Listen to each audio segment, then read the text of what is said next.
ክብር ሁሉ ለጌታችን ለኢየሱስ ክርስቶስ ይሁን። እንደምን ሰነበታችሁ የተወደዳችሁ ቅዱሳን? ሰላም ለእናንተ ይሁን። የጌታ ጸጋና ሰላም ይብዛላችሁ። እግዚአብሔር አምላኬን እጅግ አድርጌ አመሰግናለሁ። የምወዳችሁ የማከብራችሁ አክሊል የሆናችሁ ናችሁ፣ ጳውሎስ እንዳለ ማለት ነው። ዛሬ ደግሞ እግዚአብሔር እንደገና እድል ሰጠኝ፣ ወደፊታችሁ መጥቻለሁ። የጀመርነውን ትምህርት እንቀጥላለን። እየተማርን ያለነው ትምህርት በጣም ጥልቅ የሆነ ስለ ተሐድሶ፣ በተለይ ደግሞ በነህምያ ምዕራፍ 3 ቁጥር 1 ጀምሮ እስከ 32 ያሉትን ነህምያ የሰራቸውን 10ሩን በሮችና ስለ ቅጥሮቹ በደንብ በትርጉም ጥልቅ በሆነ ትምህርት ነው እየተማርን ያለነው። ዛሬ እንግዲህ የመጨረሻውን ነው ይዤ የመጣሁትኝ። እኔ የገባኝን፣ የተረዳሁትን፣ የተማርኩትን፣ ያነበብኩትን ነው ይዤ የመጣሁት። እናንተ ደግሞ በብዙ መንገድ መንፈስ ቅዱስ ያስተምራችኋል ብዬ አምናለሁኝ። ምክንያቱም እግዚአብሔር የቃሉን ፍቺ የሚያበራ አምላክ ስለሆነ ጌታ የተመሰገነ ነው። የተወሰነ ትንሽ ለመከለስ ያህል እንግዲህ እንደምታውቁት መጀመሪያ የተመለከትነው የበጉን በር ነው። የበጉ በር የሚያሳየው መስቀሉን፣ መስዋዕትነቱን ነው የሚያሳየው ብለናል። በደንብ በጥልቅ በዝርዝር ተመልክተናል።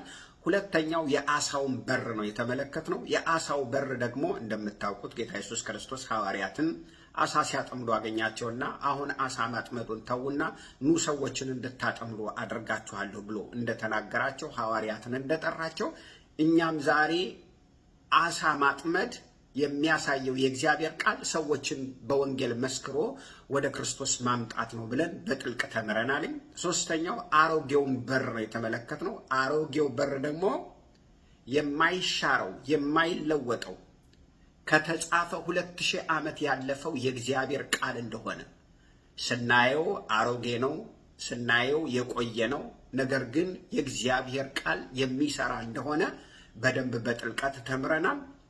በአራተኛ የተመለከትነው የሸለቆ በር ነው። የሸለቆ በር እንግዲህ ሸለቆ እንደምታውቁት ዝቅ ያለ ነው። የዝቅታን ህይወት፣ የትህትናን ህይወት ክርስቶስ ዝቅ ብሎ መጥቶ ከዛስ አብ ከፍ ከፍ እንዳደረገው ፊልጵስዩስ ምዕራፍ 2 ላይ እንደሚናገረው የሸለቆ ህይወት ማለት የትህትና ህይወት ሊኖረን ያስፈልጋል።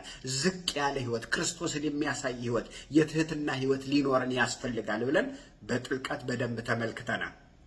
ከዛ በአምስተኛ የተማርነው የጉድፍ መጣያው በር ነው። እንግዲህ ጉድፍ እንደምታዩት ቆሻሻ ነው። በዚህ ዓለም ስንኖር እንቆሽሻለን፣ እንሳሳታለን፣ እንወድቃለን፣ ኃጢአት እንሰራለን። ነገር ግን ደግሞ ንስሐ የሚባል ነገር ተዘጋጀልን። ጌታ የተመሰገነ ይሁን። የልጁ የኢየሱስ ክርስቶስ ክቡር ደም ከኃጢአት ሁሉ ያነጻል ይላል። ስለዚህ በዚህ ዓለም ስንኖር እንወድቃለን፣ እንነሳለን፣ እንቆሽሻለን። በወደቀ ዓለም ውስጥ፣ ባረጀ ዓለም ውስጥ፣ ክፉ በሚገዛው ዓለም ውስጥ ነው ያለነው። ነገር ግን የልጁ የኢየሱስ ክርስቶስ ክቡር ደም ያጥባል። እነዚህ ነገሮች ሁሉ ፈርሰውብናል፣ ሊታደሱ ያስፈልጋል አለ። ከዛ ቀጥሎ የውሃውን በር አየን። የውሃው በር እንግዲህ የእግዚአብሔር ቃል ነው። በደንብ በስፋት በጥልቀት ተመልክተነዋል። ዛሬም ደግመን እናየዋለን የተወሰነውን። ከዛ ደግሞ የሚቀረው ደግሞ የምንጩን በር አየን። የምንጩ በር ደግሞ ስለ መንፈስ ቅዱስ ነው የሚናገረው። ዛሬም ባለፈው ጀምረነዋል። ዛሬም ሁለቱን እንቀጥላለን። የውሃው በርና የምንጩ በር ሁለቱ ቅርብ ለቅርብ ነው ያሉት፣ አንድ ላይ ነው ያሉት። በእግዚአብሔር ቃልም አንዱ ከሌላው አይለያይም። የውሃው በር ቃሉ ነው። የምንጩ በር ደግሞ መንፈስ ቅዱስ ነው። ሁለቱ አንድ ላይ ሆኖ የማይለያዩ እንደሆነ ባለፈውም ጀምሬያለሁኝ። ዛሬም የምናጠቃልለው እሱን ነው። ከዛ የፈረስ በር የሚለው ፈረስ እንግዲህ እንደምናውቀው በሀገራችን ውጊያ ነው የሚያሳየው። ክርስቲያን በውጊያ ያልፋል። ውጊያ የሌለበት ሰው ወገኖች ቆም ብሎ ማሰብ አለበት። ክርስቲያን በውጊያ ውስጥ ስለሆነ የሚኖረው ዲያብሎስ መቼም ከኛ ጋር እርቅ ሊያረግ አይችልም። ኃጢአት ከኛ ጋር እርቅ ሊያረግ አይችልም። ስለዚህ የፈረሱ በር የሚያሳየው መንፈሳዊ ውጊያን ነው ብለናል። ከዛ በዘጠነኛ የምስራቁ በር ደግሞ አይተናል። በተለይ የፈረሱን በር፣ የምስራቁን በር፣ አስረኛው ደግሞ የሐሚ ፈቃድ በር የሚለውን በጥልቀት በዝርዝር አላየነውም፣ ግን ከነትርጉሙ አስቀምጫለሁ። ወደ ውስጥ ገብታችሁ ልታዩት ትችላላችሁ።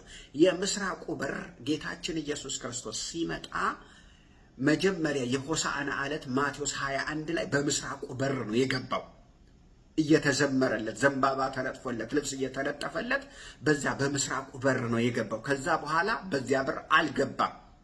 በአገልግሎቱ ዘመን በበጉ በር ብቻ ነበር ሲገባ የነበረው። እስከ መስቀል ሞቱ ድረስ ይወጣ ይገባ የነበረው በበጉ በር ነው። አንድ ጊዜ የሆሳዕና ዕለት ብቻ ነው በምስራቁ በር የገባው። ያ በር አሁን ተዘግቷል። ጌታችን ኢየሱስ ክርስቶስ ሲመጣ ያ በር ይከፈታል። የሚገባው በምስራቁ በር ነው። ታዲያ ኢየሱስ ክርስቶስ እንደሚመጣ ምጽአቱን የሚያሳይ ነው ብለናል የምስራቁ በር። ታዲያ ለዚህ ለምጽአቱ ተዘጋጅተናል ወይ ነው የምስራቁ በር የሚያሳየው። ወገኖች ጌታ ምን ሰዓት እንደሚመጣ አልነገረንም። ነገር ግን ተዘጋጅታችሁ ጠብቁ ብሎናል። 10ኛ የሐሚ ፈቃድ በር ብለናል። የሐሚ ፈቃድ በር እንግዲህ እንደምታውቁት ወገኖች ሆይ ሕሊና ትንሹ ፍርድ ቤት ነው። ትልቁ ፍርድ ቤት እላይ ነው ወገኖች ሆይ።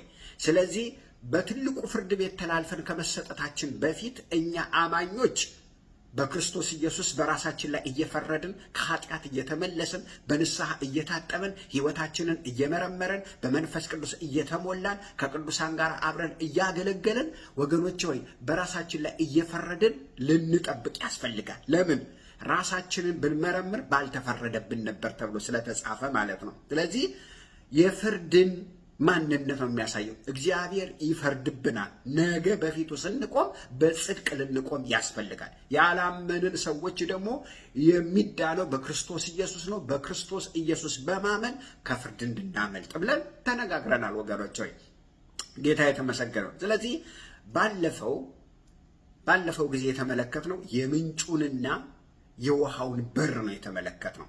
እንደምታውቁት የውሃው በር የእግዚአብሔርን ቃል ነው የሚያሳየው። የምንጩ በር ደግሞ ስለ መንፈስ ቅዱስ ነው የሚናገረው። ክብር ለኢየሱስ ይሁን። እንግዲህ ዛሬ 3 ጥቅሶችን አንድ ላይ አነብና ወደ ዛሬው ትምህርታችን እንሄዳለን። የውሃውን በርና የምንጩን በር ያሉበትን የእግዚአብሔርን ቃል አነብና ከባለፈው ሳምንት አያይዤ እንነጋገራለን። ነህምያ ምዕራፍ 3 ቁጥር 15 ላይ ምን ይላል? የምጽባ ግዛት አለቃ ከንቲባ ነው ይሉታል። አለቃ ምጽባ የምትባለው ግዛት ማለት ነው። የኮልሄዜ ልጅ ሰሉም የምንጩን በር አደሰ፣ ሰራው፣ ከደነው፣ ሳንቃዎቹን አቆመ፣ ቁልፎቹንና መወርወሪያዎቹንም አደረገ። ከዳዊት ከተማ እስከሚወርደው ደረጃ ድረስ በንጉሱ አትክልት አጠገብ ያለውን የሸላን መዋኛን ቅጥር ሰራ ይላል። ይሄ ማነው? ሰሉም የተባለው የምጽባ አለቃ ወይንም ከንቲባ የምንጩን በር ሰራ ይላል። ቁጥር 26 ደግሞ እንመልከት። ቁጥር 26 ደግሞ ናታኒምም በኦልፌ በውሃው በር አንጻር በምስራቅ በኩል በቆመው ግንብ አጠገብ እስካለው ስፍራ ድረስ ተቀመጠ ይላል። ፈረሰ የሚባል ነገር የለም። ይሄ እንግዲህ እንደምታውቁት ይሄ በር በኦልፌ በውሃው በር አንጻር በኩል በቆመው ግንብ አጠገብ ይላለኝ። ፈረሰ፣ አደሰ፣ ተካ የሚል ነገር የለም። በጣም የሚገርማችሁ ነገር ምን አደረገ ይላለኝ? ናታኒም በኦልፌ በውሃው በር፣ ይሄ ውሃውን በር ተመልከቱ። በውሃው በር አንጻር በምስራቅ በኩል ወጥቶ በቆመው ግንብ አጠገብ እስካለው ድረስ ተቀመጠ ይላለኝ። እንጸልያለን። ቅዱስ አባት ሆይ እናመሰግንሃለን። ስምህ የተባረከ ይሁን። ክብር ላንተ ይሁን። ተመስገን ጌታ ሆይ እንወድሃለን ኢየሱስ። ዛሬ ደግሞ ቃልህን አስተምረን እግዚአብሔር ሆይ ይህን ቃል የሚሰሙ ሁሉ በኢየሱስ ክርስቶስ ስም ይሄ ቃል ነፃ እንዲያወጣቸው፣ ብርሃን እንዲበራላቸው፣ የቃልህ ፍች እንዲያበራልን እጸልያለሁ። ከሁሉ የማንሰው ልጅህን እኔን አስበኝ፣ በጌታ በኢየሱስ ክርስቶስ ስም አሜን። እግዚአብሔር አምላክ የተመሰገነ ይሁን። አንድ ሰው ጌታችንን ኢየሱስ ክርስቶስ እንደ ግል አዳኙ አድርጎ ሲቀበል እግዚአብሔር አብ፣ እግዚአብሔር ወልድ፣ እግዚአብሔር መንፈስ ቅዱስ መጥተው በልቡ ውስጥ ያድራሉ። በዚች በጠባብ ደረት ሥላሴ ተወስነው መጥተው ያድራሉ። ለምን? የእግዚአብሔር ቃል 3ኛውን ጥቅስ አነብላችኋለሁ ያልኩት ዮሐንስ ወንጌል ምዕራፍ 14 ቁጥር 23 እኔን የሚወድ ይላለኝ። ጌታን የተቀበለ ማለት እኔን የሚወድ አባቴን ይወዳል። እኔና አባቴ አንድ ላይ ሆነን ከመንፈስ ቅዱስ ጋር መተን በእርሱ ውስጥ መኖሪያ እናደርጋለን። ስለዚህ ሰው በጌታ በኢየሱስ ክርስቶስ ሲያምን የሥላሴ ማደሪያ ይሆናል። ወገኖች ሆይ በብሉይ ኪዳን ቤተ መቅደስ ውስጥ በታቦት ውስጥ እግዚአብሔር ያድር እንደነበረ አሁን ታቦቱ የእግዚአብሔር ማደሪያ መቅደሱ እኛ ነን። የእግዚአብሔር መቅደስ ናችሁ፣ የእግዚአብሔር ማደሪያ ናችሁ ይላል አንደኛ ቆሮንቶስ ምዕራፍ 3 ምዕራፍ 6። አሁን አንተ ነህ የእግዚአብሔር ማደሪያ፣ አሁን አንተ ነህ የእግዚአብሔር መቅደስ፣ አሁን አንተ ነህ የእግዚአብሔር ታቦት። የእግዚአብሔር ሕልውና ሥላሴ የሚያድርብህ አንተ ነህ። ስለዚህ ሰው በጌታ በኢየሱስ ክርስቶስ ሲያምን የሥላሴ ማደሪያ ይሆናል። መንፈስ ቅዱስን ይሞላል። መንፈስ ቅዱስ ይሰጠዋል። ጌታ የተመሰገነው። ዮሐንስ ወንጌል ምዕራፍ 20 ቁጥር 22 ጌታችን ኢየሱስ ክርስቶስ ከሞት ከተነሳ በኋላ ለሐዋርያት በሩ በተዘጋበት መስኮቱ በተዘጋበት ገባና ወገኖች ሆይ ገብቶ ሰላም ለእናንተ ይሁን አለና እፍ አለባቸው። መንፈስ ቅዱስን ተቀበሉ ይላል። መንፈስ ቅዱስን ተሞሉ ይላል። እንግዲህ ተመልከቱ፣ ብዙ አገልግለዋል፣ አጋንንት አውጥተዋል፣ ፈውሰዋል፣ ብዙ ተአምራቶችን አድርገዋል። ይሄ ሁሉ ልምምድ እያላቸው ግን ኢየሱስ ክርስቶስ ካረገ በኋላ በምድር ላይ 40 ቀን እየተመላለሰ ከሞት ከተነሳ በኋላ እግዚአብሔርን መንግስት እያስተማረ በሄደ በ10ኛው ቀን 50 ይሆናል ማለት ነው። 40 ምድር ላይ 10 ሰማይ ላይ 50 ይሆናል። በ50ኛው ቀን ድንገት እንደሚነጥቅ አውሎ ነፋስ ከሰማይ መንፈስ ቅዱስ ወረደና አጥለቀለቃቸው። እንደ እሳትም የተከፋፈሉ ልሳኖችን በእያንዳንዳቸው ላይ ተቀመጡባቸው። መንፈስም በሰጣቸው በተለያየ ቋንቋ ተናገሩ ይላል። ወገኖቼ ይሄ በጣም የሚያስደንቅ ልምምድ ነው ወገኖቼ።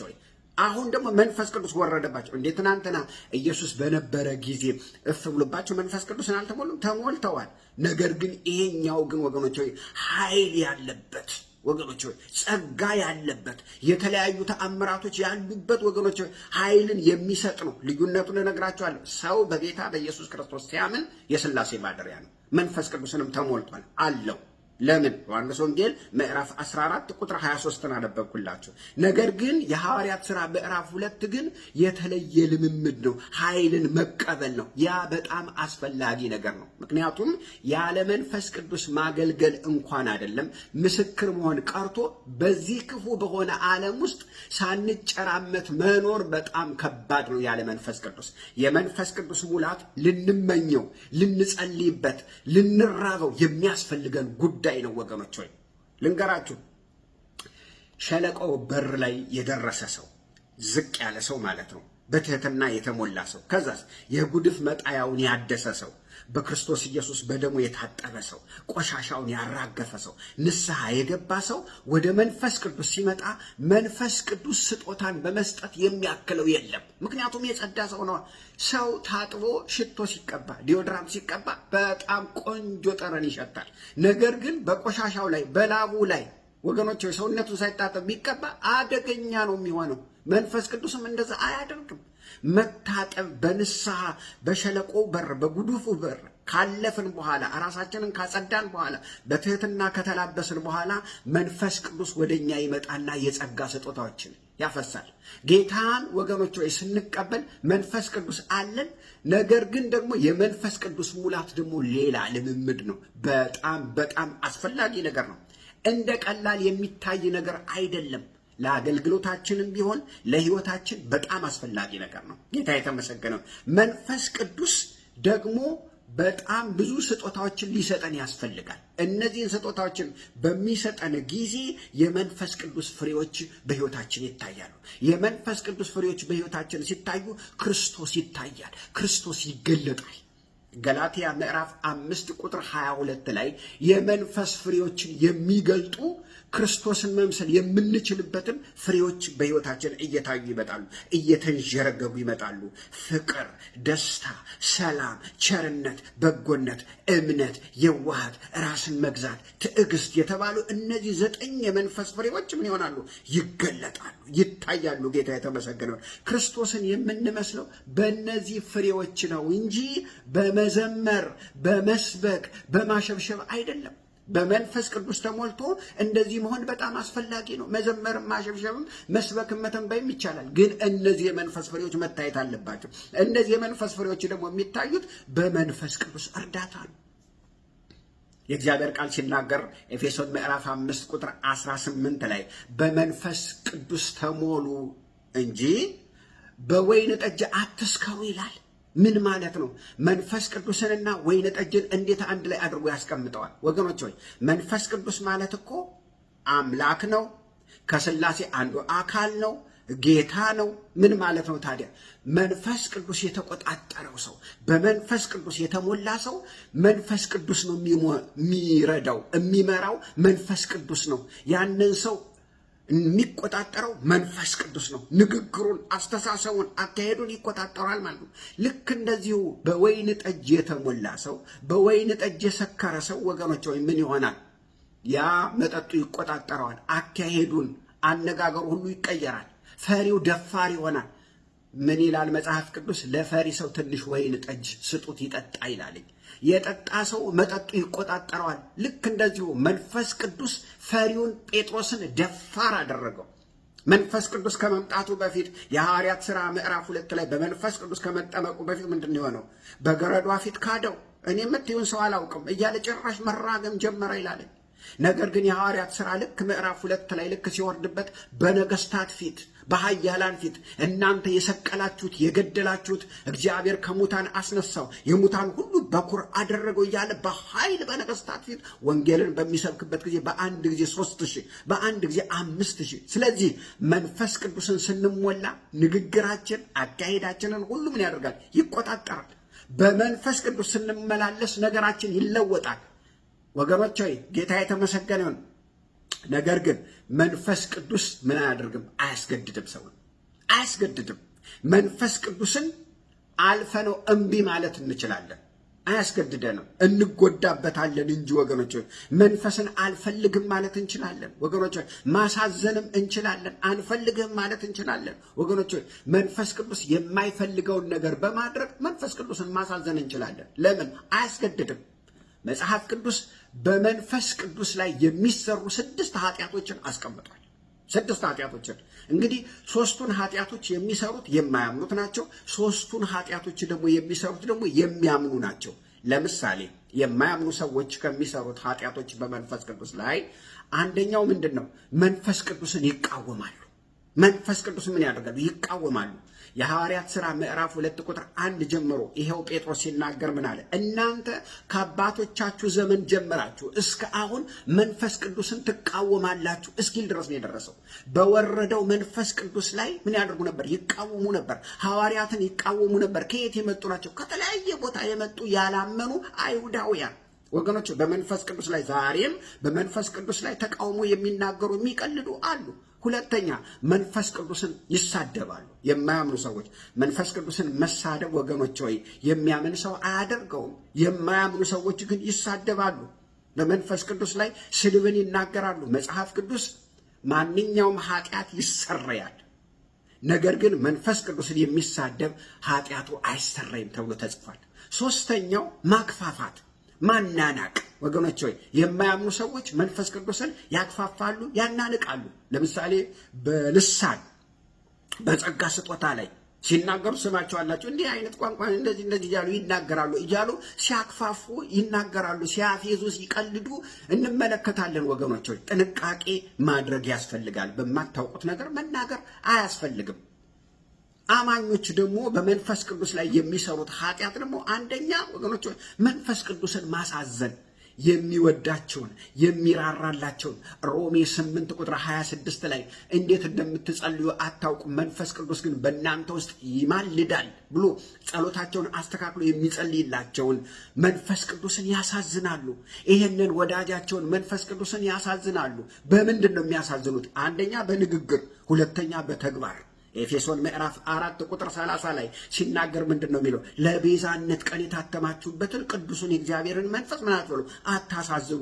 በምንድን ነው ያሳዘን ነው ሲሉ በመራርነት፣ በጩኸት፣ በስድብ፣ በመራገም፣ በውሸት ምን ያደርጉታል? ያሳዝኑታል ይላል። ወገኖች ሆይ እያወቅን በምናጠፋበት ጊዜ መንፈስ ቅዱስን እናሳዝነዋለን። ሁለተኛ በመዋሸት ወገኖች ሆይ መንፈስ ቅዱስ ያዝናል።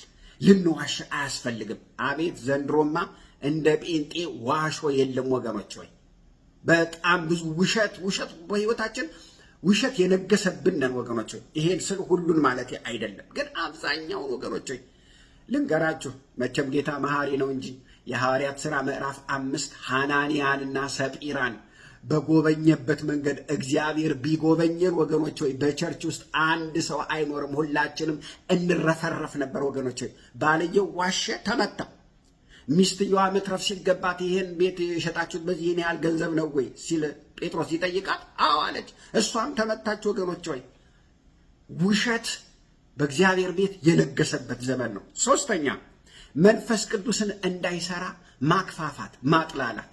ልንገራችሁ፣ ለምሳሌ እዚህ ቤት ቴሌቪዥንና ሬዲዮ ቢኖር እዘጋዋለሁ፣ ሁለቱንም አይሰራም ማለት ነው። እዛኛው ቤት ግን ቴሌቪዥኑም ሬዲዮም ይሰራል። ለምን? ስለከፈቱት ማለት ነው። እኔ ቤት ስለተዘጋ ማለት ነው። ስለዚህ መንፈስ ቅዱስ እንዳይሰራ ማድረግ እንችላለን።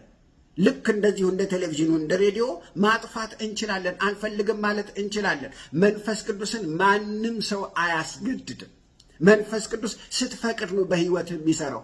መንፈስ ቅዱስ ቢያዝንም አያስገድድም። መንፈስ ቅዱስ ጀንትል ከመሆኑ የተነሳ ይመራናል። ሰይጣን ግን ይነዳናል፣ ያስገድደናል፣ ያውም እየገረፈ ወገኖች ሆይ።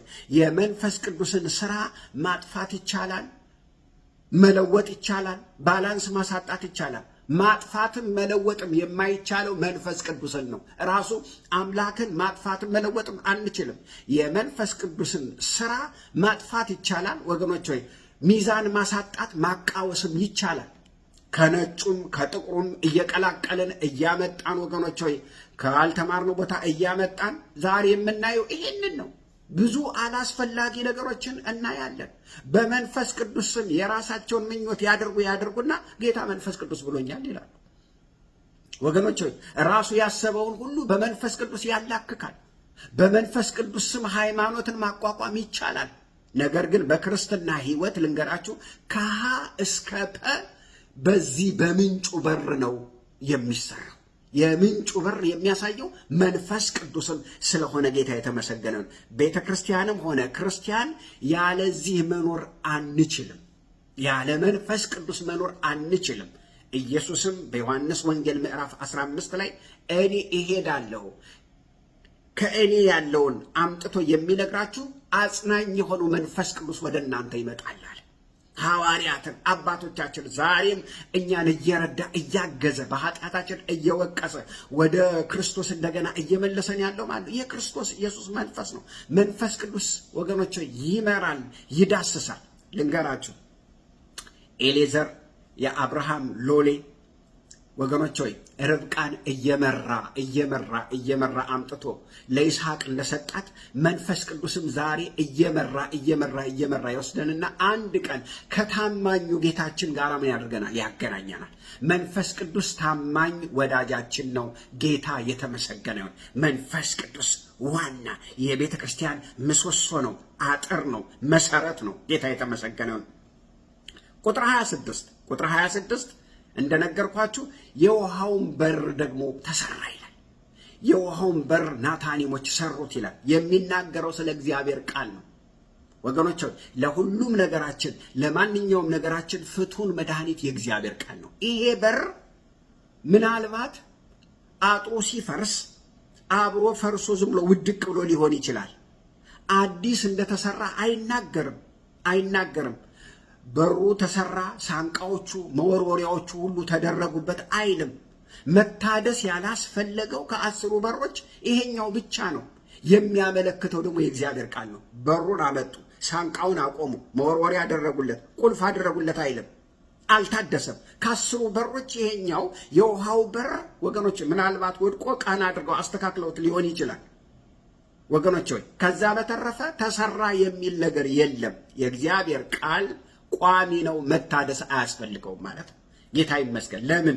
ዕብራውያን ምዕራፍ 4 ቁጥር 12 የእግዚአብሔር ቃል ሕያው ነው፣ የሚሰራ ነው፣ 2 አፍ ካለው ስለታም ሰይፍ ይልቅ የተሳለ ነው፣ ነፍስንና መንፈስን ጅማትን የልብን ጉርጆ ሁሉም ያደርጋል፣ ይመረምራል ይላል። ሕያው ነው ይላል። ወገኖች ሆይ የእግዚአብሔር ቃል ተሐድሶ አያስፈልገውም። ማንም ሰው ደጋፊ አያስፈልገውም ወገኖች ሆይ።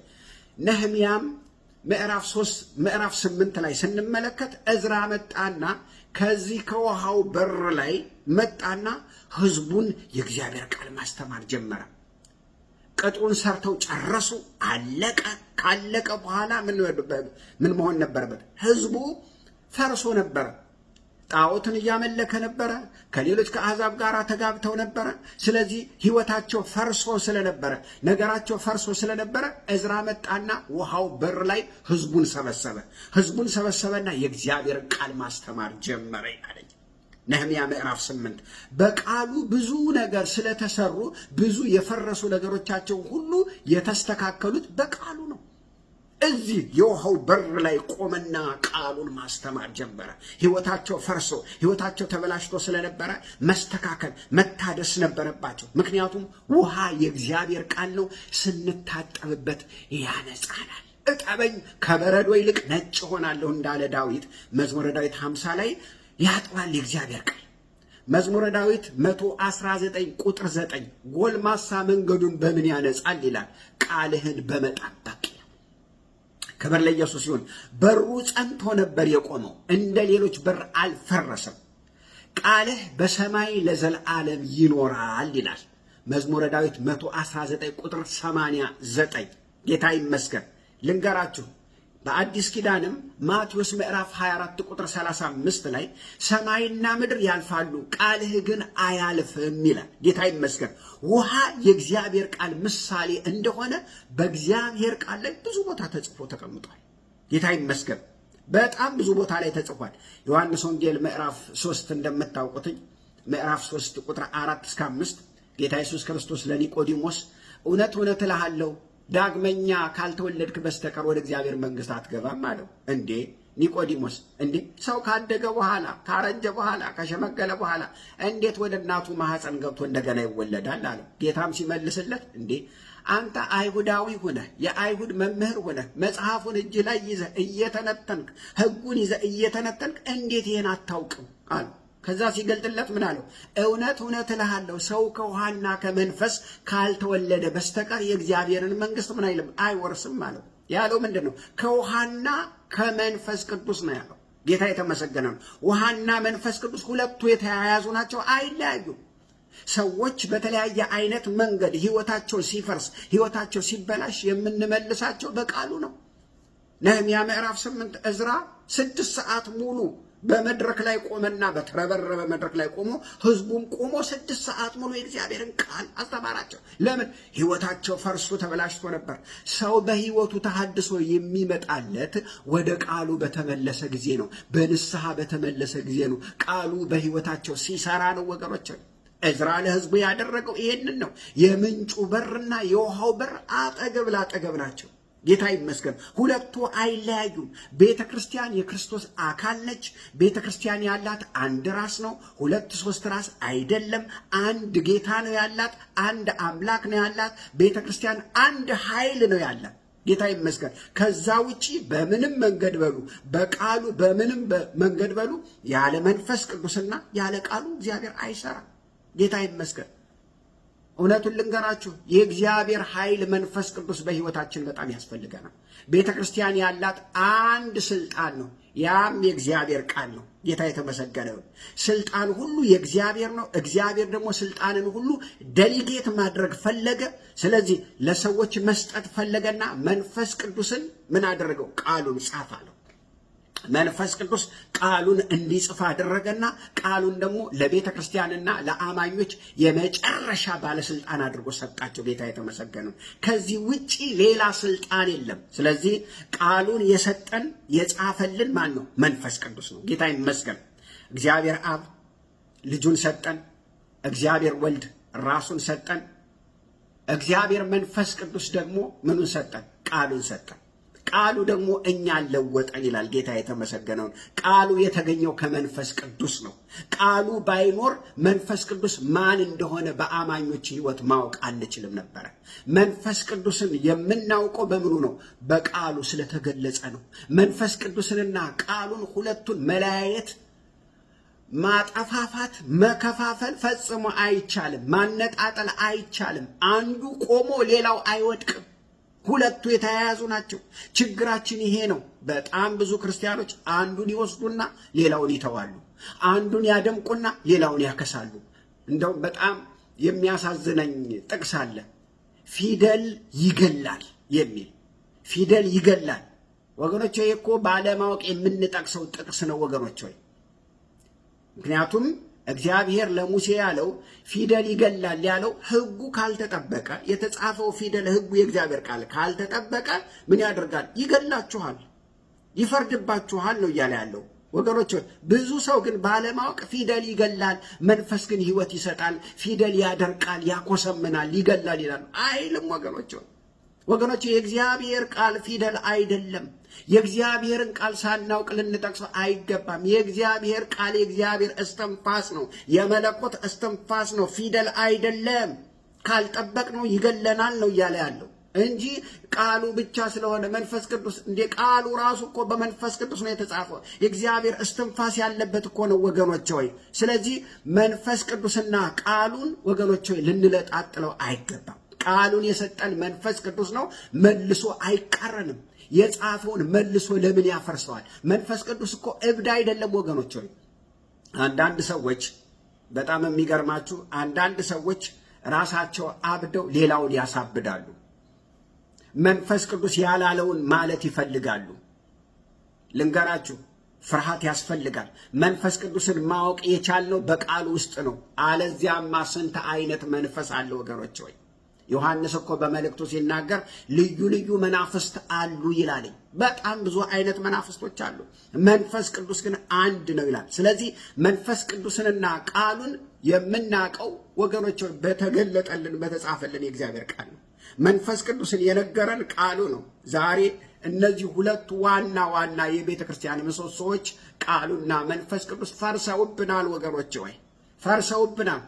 በብዙ መንገድ ፈርሰውብናል። አንዳንዶች እግዚአብሔርን ያስደሰቱ ይመስላቸውና እኛ የቃሉ ሰዎች ነን ይላሉ፣ የቃሉ ቲፎዞች ነን ይላሉ፣ የቃሉ ጠበቃዎች ነን ይላሉ። አንዳንዶች ደግሞ እኛ ጋር ዋናው ነገር አለ፣ መንፈስ ቅዱስ አለ፣ ፈውስ አለ፣ ተአምራት አለ። ይሄ ጥቁር መጽሐፍ ምን ያደርጋል? ይሄ የከረመ ያረጀ ምን ያደርጋል?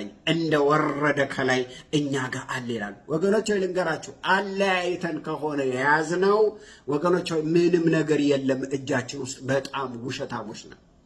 እኛ የመንፈስ ቅዱስ ጠበቃዎች ነን፣ የመንፈስ ቅዱስ ሰዎች ነን ያሉ እነዚህ ሁለቱ ግሩፖች የቃሉ ጠበቃዎች ነን የሚሉ የመንፈስ ቅዱስ ጠበቃዎች ነን የሚሉ በሁለት ባንዲራ ተሰልፈው ግሩፕ ለይተው ቤተ ክርስቲያንን የሚያተራምሱ እልፍ ናቸው። በቃሉ ላይ ተነስተው በመንፈስ ቅዱስ ላይ ተነስተው ወገኖች ሆይ እነዚህ ሁለቱ በሮች ዋና የቤተ ክርስቲያን ምሰሶ የምናዛባበት ነገሮች ናቸው ወገኖች ሆይ። በብዙ መንገድ እናዛባለን። የቃሉ ሰዎች ነን የሚሉ አሉ፣ የመንፈስ ሰዎች ነን የሚሉ አሉ። አንዳንዶቹ የቃሉ ጠበቃዎች ነን ይላሉ፣ ሌሎቹ ደግሞ የመንፈስ ቅዱስ ጠበቃዎች ነን ይላሉ። ግን ልንገራችሁ፣ ቃሉም መንፈሱም ጠበቃ አያስፈልጋቸውም። ስንቱ ነው ቃሉን ለማጥፋት ተነስቶ እሱ ጠፍቶ ቃሉ በሕይወት ያለው? ወገኖች በእግዚአብሔር ቃል ላይ ያልተነሱ የሉም።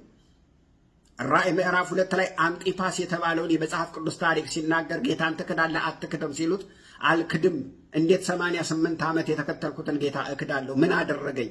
አላሳዘነኝ ባለ ጊዜ መጽሐፍ ቅዱስን አስይዘው አቃጥለው ገደሉት ይላል። ወገኖች ስንቶች መጽሐፍ ቅዱስን ለማጥፋት ተነስተዋል፣ እነሱ ጠፍተው የእግዚአብሔር ቃል ግን አለ። ጌታ የተመሰገነ ነው። ቃሉ ምንም ጠባቂ ዲፌንደር አያስፈልገውም። መንፈስ ቅዱስም አምላክ ነው ወገኖች ሆይ፣ ጠበቃ አያስፈልገውም። ልንገራችሁ፣ በከንቱ ትደክማላችሁ እንጂ መንፈስ ቅዱስም ቃሉም ጠበቃ አያስፈልጋቸውም። እራሳቸው ተዋጊ ናቸው። ቃሉና መንፈስ ቅዱስን መለያየት ማፋታት አይቻልም። እንደተፋታ አድርገው የሚያወሩ ሰዎች ካለ አይምሯቸው ውስጥ የተፈታ ነገር አለ፣ የላላ ነገር አለ ወገኖች እንጂ ሁለቱ አይፋቱም፣ አይለያዩም። አይጋራንቲዩ ልንገራችሁ፣ የሚፋቱት በእነሱ አእምሮ ነው። ቃሉንና መንፈስ ቅዱስን አንድ ላይ ነው የሚሰሩት። ጌታ የተመሰገነ። ልንገራችሁ፣ በደህንነታችን ውስጥ ያለ ቃሉና ያለ መንፈስ ቅዱስ መዳን አንችልም ነበረ። ለአገልግሎትም የበቃ ነው በቃሉና በመንፈስ ቅዱስ ጥምረት ነው። ጌታ የተመሰገነ ነው። ክብር ለኢየሱስ ይሁን። ሕይወት ከሀ እስከ ፐ የሚመራው በቃሉና በመንፈስ ቅዱስ ነው። የክርስትና ሕይወት የሚመራው ደግሞ በእነዚህ በሁለቱ ነው። የክርስትና ግቡ ክርስቶስን መምሰል ነው። ክርስቶስን መምሰል የምንችለው ደግሞ ክርስቶስ በሕይወታችን ፍሬ ሲያፈራ ነው። ታዲያ መንፈስ ቅዱስ በሕይወታችን ፍሬ ሲያፈራ እንዴት ነው የሚያፈራው በምንልበት ጊዜ የእግዚአብሔር ቃል በውስጣችን ይዘራል። ያ የማይጠፋ ዘር የተባለው ያ ዘር ይዘራል። ያም ዘር በውስጣችን ሲዘራ ፍሬ ያፈራል፣ ይበቅላል። መንፈስ ቅዱስ ፍሬ ያፈራል። ዘሩም የእግዚአብሔር ቃል ነው። ጌታ የተመሰገነ። እነዚህን መለያየት ፈጽሞ አይቻልም።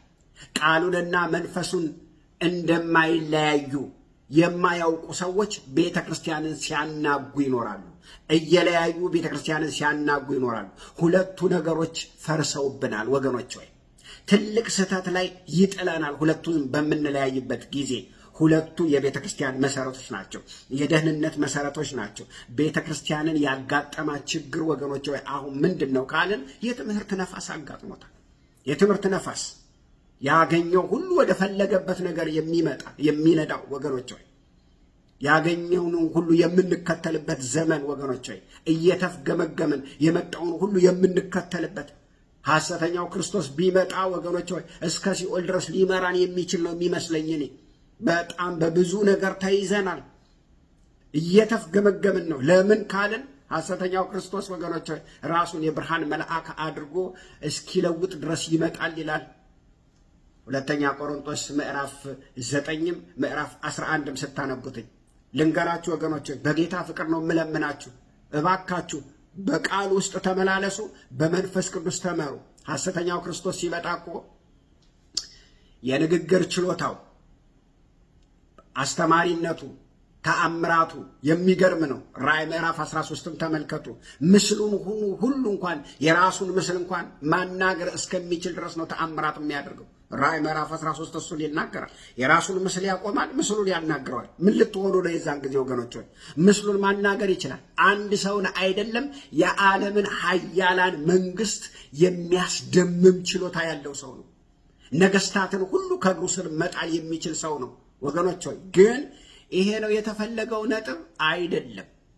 የሚፍገመገሙ ሰዎች ቃሉን የማያውቁ ሰዎች ናቸው ወገኖች። በትምህርት ነፋስ ወዲህና ወዲህ አንፍገምገም ይላል አሉ አንዳንድ ሰዎች ተነስተው መራመድ የማይችሉ ሁልጊዜ ሕፃናት፣ ሁልጊዜ ማሙዬ፣ ሁልጊዜ ሚጡ የሆኑ አንደኛ ቆሮንቶስ ምዕራፍ 3 ላይ እንደሚናገረው እናንተ ሁልጊዜ ሕፃናት ናችሁ ይላል። የጸጋ ስጦታ አላቸው፣ ሁሉ ነገር አላቸው፣ ግን ቃሉ የላቸውም። ሁልጊዜ ሕፃናት ስጋውያን ናችሁ ይላል። ደግሞ አሉ እውቀቱ ያላቸው በደመና ላይ መራመድ የሚችሉ የሚመስሉ ሁሉን ነገር የጨበጡ የሚመስሉ ደግሞ ምድርን የለቀቁ አየር ላይ የረገጡ የሚመስሉ ደግሞ አሉ ወገኖች። ሆይ የሚያምኑትን የማያውቁ ህይወታቸው የሚሰራበትን ያልተገነዘቡ በጣም ብዙ ሰዎች አሉ። እውቀታቸው ትንሽ ነው፣ ጉንጭ አልፋ የሆነ እውቀት ነው ያላቸው። ብዙ አይሄዱም። ለምን? የቃሉ እውቀት የላቸው። ምንጫቸው የሚደርቅ ነው። የላቸውማ ስላልተሞሉ። ያልተሞሉትን ከየት ያመጡታል? ሰው ያልበላውን ከየት ያመጣል ወገኖች? ሰነፎች። በጣም የሚገርም ሌላ ጥቅስ አንድ ደግሞ አለ። ሁለተኛው ጥቅስ አፍህን ክፈት እሞላዋለሁ። ይሄ እኮ በጣም የስንፍና ንግግር እኮ ነው። ያልበላነውን ከየት እናመጣዋለን? አፋችንን ከፍተን ውለን ብናድር ካላስገባን ካልበላን ከየት እናመጣለን ወገኖች? ያልተበላ ከየት ይመጣል? ከየትም ሊመጣ አይችልም። ሚዛንን ባላንስ አድርጎ መጠበቅ ያስፈልጋል ወገኖች። እነዚህን ሁለቱን ልንጠብቃቸው ያስፈልጋል። እነዚህ ሁለቱ ሲጎድሉ አብረው ነው የሚጎድሉት ወገኖች። ወይ ሲደምቁም አብረው ነው የሚደምቁት። አንዱን ደመቅ አድርገን ሌላውን ቀዝቀዝ የምናደርግበት ነገር አይደለም። መንፈስ ቅዱስና ቃሉ አንድ ላይ አብረው ነው የሚደምቁት፣ አይለያዩም። ጌታ የተመሰገነ ነው። ጌታችን ኢየሱስ ክርስቶስ ሲናገር በዮሐንስ ወንጌል ምዕራፍ 6 ቁጥር 63 እስከ 68 በምታነቡበት ጊዜ ሕይወትን የሚሰጠው መንፈስ ነው አለ። ሥጋ ምንም አይጠቅምም። እኔ የነገርኳችሁ ቃል ግን ሕይወትም ነው መንፈስም ነው። አያችሁት? ቃል መንፈስም ነው ሕይወትም ነው አለ ወገኖች። ሆይ ለዚህ ነው ጴጥሮስ ሲናገር ከአንተ ወደ ሌላ ወደ ማን እንሄዳለን? አንተ የዘላለም የሕይወት ቃል አለህ አለ። ዮሐንስ ወንጌል ምዕራፍ 6 ቁጥር 68። ስለዚህ ዮሐንስ ወንጌል ምዕራፍ 6 63 ላይ የተናገረው ምንድን ነው? ሕይወትን የሚሰጠው መንፈስ ነው ነው ያለው። ጌታ ይመስገን። ሕይወትን መስጠት የሚችለው ማን ነው? መንፈስ ነው። ለዚህ ነው እኔ የነገርኳችሁ ቃል ሕይወትም ነው መንፈስም ነው አለ። ቃሉ አለ መንፈስ ቅዱስን ተናገረ። ቃሉና መንፈስ ቅዱስ አንድ ላይ በጥምረት ነው። ሁለቱ አንድ ናቸው። ቃሉንና መንፈሱን መለያየት አንችልም። ቃሉና መንፈስ ቅዱስ የአንድ ሳንቲም ሁለት ገጽታ ናቸው። አንድ ሳንቲምን አንድ ገንዘብን ሙሉ የሚያደርገው በዚህ ላይ ያለውም ስዕል ሲኖር በዚህም ላይ ያለውም ስዕል ሲኖር ነው። በዚህ ላይ ኖሮ በዚህ ስዕሉ ከሌለ ገንዘብ ሊሆን አይችልም። አንዱ ገጽታ ከሌለ ገንዘብ ሊሆን አይችልም። ስለዚህ መንፈስ ቅዱስ የሚሰጠን መመሪያ፣ የሚሰጠን ምክር የሚሰራው በምንድን ነው? በቃሉ ነው። መንፈስ ቅዱስ ሲናገር የሚናገረው በምንድን ነው? በቃሉ ነው። ከቃሉ ውጭ አይሰራም። ቃሉ ራሱ የመንፈስ ሰይፍ ነው ተብሎ የተጻፈው ኤፌሶን ምዕራፍ 6 ቁጥር 18 የቃሉን ሰይፍ አንሱ ይላል። ጌታ የተመሰገነ ነው። ቃሉ ተዋጊ ነው። ቃሉ አሻጋሪ ነው። ነፃ ያወጣል። መንፈስ ቅዱስ ለማዳንም ለሌላ ነገርም የሚሰራው በቃሉ ብቻና በቃሉ ብቻ ነው። በሌላ ነገር ሊሰራ አይችልም። ከቃሉ ውጭ የሆነ ልምምድ ምንም ነገር የለም። ሰዎች የቃሉና የመንፈስ ቅዱስን ባላንስ ሳይጠብቁ ሲቀሩ ኑፋቄ ትምህርት ውስጥ ይገባሉ፣ ይስታሉ። ብዙ የሳቱ ጴንጤዎች አሉ፣ የማይሆን ነገር የሚናገሩ ከመንፈስ ቅዱስ ይልቅ የሚከተሉት ምኞታቸውን ስለሆነ ሊታረሙ ይገባል። ጌታ ይመስገን። ቃሉን ትተን መንፈስ ቅዱስ ብንል እንፈነዳለን። ከዛስ መንፈስ ቅዱስን ትተን ቃሉ ብንል ምን እንሆናለን? እንደርቃለን። ትንሽ ችግር ሲገጥመን ቀሽ ብለን እንሰበራለን። ምክንያቱም ዘይት ስለሌለን፣ መንፈስ ቅዱስ ስለሌለን። ብዙ ነገራችንን የምናበላሸው የቃሉንና የመንፈስ ቅዱስን ሚዛን ባለመጠበቅ ነው። የቃሉ ሰው የሆነ ሰው የመንፈስ ቅዱስ ሰው መሆን አለበት። የመንፈስ ቅዱስ የሆነ ሰው የቃሉ ሰው መሆን አለበት። እነዚህ ሁለቱ መለያየት አይችሉም። ጌታ የተመሰገነ ነው። የቃሉ ሰው ሳይሆን ጤነኛ የመንፈስ ቅዱስ ሰው መሆን አይቻልም። በቤተ ክርስቲያን ታሪክ መንፈሱን ይዘው ቃሉን የተዉ ሁሉ መንፈሳዊ ንክ ሆነዋል፣ አብደዋል። ወገኖች ሆይ እነሱ አብደው ተሳስተው ሌሎቹንም አሳብደው ሌሎችንም አሳስተዋል። ብዙዎች በጌታ በኢየሱስ ክርስቶስ ስም ሃይማኖት መስርተው ስንቱን ይዘው ጠፍተዋል። ወገኖች ልንገራችሁ፣ ምናልባት ታውቁት ይሆናል። ጂም ጆንሰን የተባለው ጂም ጆንሰን በመንፈስ ቅዱስ እየተመራ ነው ስንቱን ሕዝብ የጨረሰው። በቅዱስ ቁርባን ጊዜ በመንፈስ ቅዱስ ተመራው ብሎ ስንቱን የረፈረፈው። ወገኖች ዴቪድ ኮሮሽ የተባለው በቅርብ እንደምታውቁት በቴክሳስ ያደረገው ስብከት ዮሐንስ ራእይ ምዕራፍ 6ን ከፍቶ 7ቱን ማኅተም አንደኛ ሁለተኛ እያለ የሚፈታው ክርስቶስ ነው እያለ በሚያብራራበት ጊዜ ወገኖች ሆይ እሳት አዳራሹ ላይ ተነሳ። ሕፃናት ሁሉ ሳይቀሩ አለቀ። ወገኖች አለቁ። ይሄ ሁሉ ችግር በመንፈስ ቅዱስ ስም የሚደረግ ነው። ለዚህ ነው የመንፈሱ ሰው የቃሉ ሰው መሆን አለበት። አለበለዚያ እብደት ያስከትላል። የመንፈስ ቅዱስ ሰው ሳይሆኑ ሕያውና ጤነኛ የቃሉ ሰው መሆን አይቻልም። ወገኖች ሆይ ፈሪሳውያን የቃሉ ሰዎች ናቸው። መጽሐፍትን ይራቀቁበታል። የብሉይ ኪዳን መጽሐፍትን ይራቀቁበታል። በጣም ከቁንጫ ሌጦ ያወጣሉ። ወገኖች ሆይ ከነጭ አዝሙድ ከቅርንፉል ከምናምን እያሉ ወገኖች 1/3 ለጌታ እያሉ ወገኖች የማያወጡት ነገር የለም። ለዚህ ነው ከፈሪሳውያንና ከጸዱቃውያን ጽድቃችሁ ካልበለጠ እግዚአብሔርን መንግስት አትወርሱም ያለው። መጽሐፍትን ይራቀቁበታል። እንደኛ አይደሉም ወገኖች። ነገር ግን ማስተዋል አልነበራቸውም፣ አላስተዋሉም ነበር። ለምን? የመጽሐፍ ቅዱስን ደራሲን መንፈስ ቅዱስን አይፈልጉትም፣ አይጋብዙትም ነበረ። መንፈስ ቅዱስን ስለማይፈልጉ በጭንቅላታቸው ይመሩ ስለነበረ ወገኖች ሆይ ቃሉን የሚያበራላቸውን መንፈስ ቅዱስን ሪጀክት አድርገውት ነበረ፣ አይፈልጉትም ነበርና ምን ሆኑ? የእውቀት ሰው ብቻ ሆኑ። መንፈስ ቅዱስ ግን የእግዚአብሔር ቃል ሲናገር የቃልህን ፍቺ ያበራል ይላል። ጌታ ይመስገን። ራሱ ኢየሱስም ነግሯቸዋል። በዮሐንስ ወንጌል ምዕራፍ 5:39 ላይ ምን አላቸው? እናንተ በመጽሐፍት የዘላለም ሕይወት እንዳላችሁ ይመስላችኋል። እነርሱን ትመረምራላችሁ፣ እነርሱ ግን ስለ እኔ የሚመሰክሩ ናቸው። ነገር ግን ሕይወት እንዲሆንላችሁ ወደ እኔ ልትመጡ አትፈልጉም አለ። መጽሐፍት ሁሉ እጃችሁ ላይ ነው ያለው። ትመራመሩበታላችሁ፣ በጣም በቃሉ ላይ ትነጋገራላችሁ። እነሱ ሁሉ ግን ስለ እኔ ነው የሚናገሩት። እናንተ ግን ሕይወት እንዲሆንላችሁ ወደ እኔ ልትመጡ አትወዱም ማለት። ታዲያ ለምንድን ነው ጨለማ የሆነባቸው? ሕይወትን የሚሰጥ መንፈስ ሥጋ ምንም አይጠቅምም።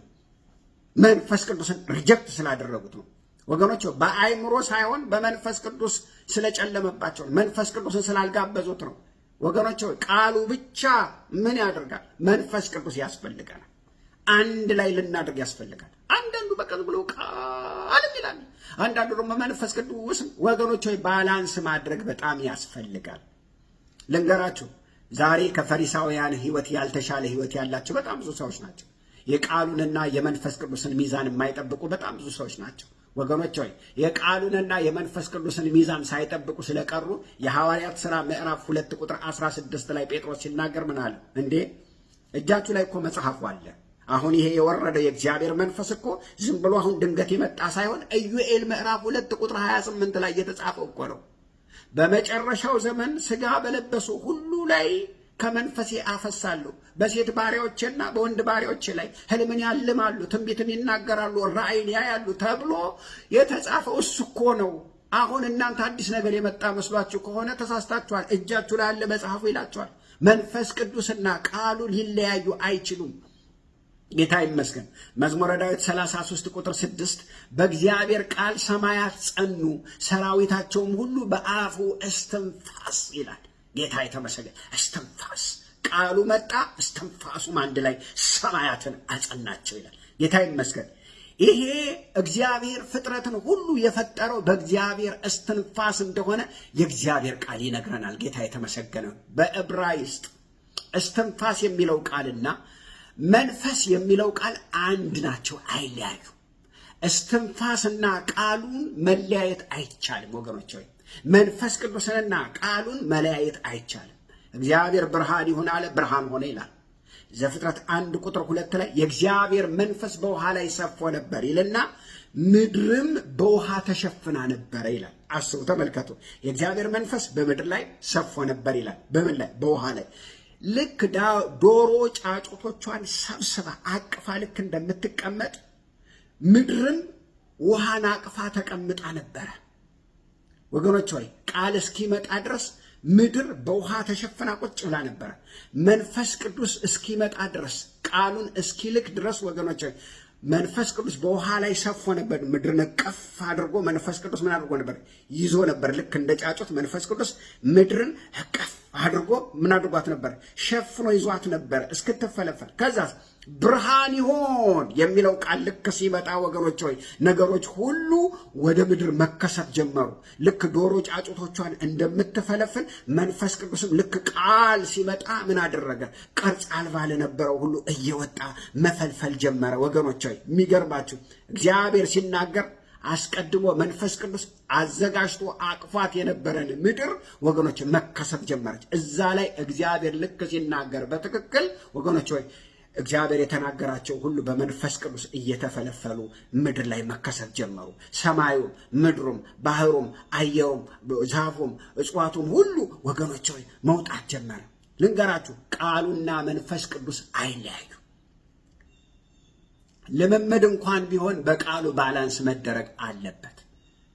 ልንገራችሁ ጴጥሮስ፣ ዮሐንስና ያዕቆብ ኢየሱስ ሆነው ወደ ደብረ ታቦር ወደ ተባለው ተራራ ላይ ወጡ። ሙሴንና ኤልያስን አዩ። የሚገርም መገለጥ ነው። የሚገርም ነው። ጴጥሮስ መናገር እስከማይችል ድረስ እስኪቀባጥር ድረስ ነው የሆነው ወገኖች። ታዲያ ግን የሆነው ምንድን ነው?